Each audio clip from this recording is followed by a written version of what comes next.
Gülgü çıkan işi olmagan adam var cumadan. Ya şöyle çakı şöyle Allah'ın oyundan kaçıp çıkıp almaya yaramaz kardeş. Bir konsertge, bir toyga, ne bileyim ben, bir şöyle bir yibavga varsan, geç ortada da kayıtıp acarmıysan hiç. Labartta bolu kaytasın. Bazarga varsan labartta çıkıp trasta boyda bolu, maşını yok deyip. Uçta dörtte de manas bozardı. Allah'ın oyuna mı çıkıp açmış kalma ne var bunda?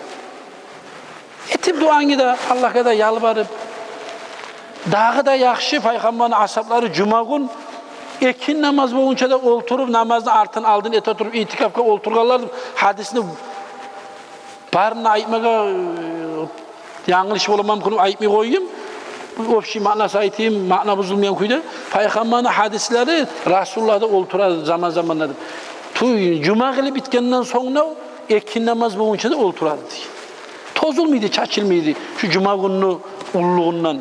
Musulmanların bayramı, şu gitçi bayramına hesapladılar. Kırdan gelgenlerde ayıp et arkadaşlar biz ya. Şunu her zaman ayta turma arı tuğul bir zaten. Şu var bir arı yoruklu olsa, inşallah arı da olur, dua da olur, yakşı da olur. Çoğul kasetme tarık bular. Buna bize ayta turma Peygamber sallallahu aleyhi ve sellem dua ibadattır diye. Dua ettiğiniz meclise cevap veremem. Şundan hanta olsak, arı olmaz. Allah-u Teala tavuk versin. Allah mağarası da var bize de. Vesselamu aleyküm ve rahmetullahi teala ve berekatuhu.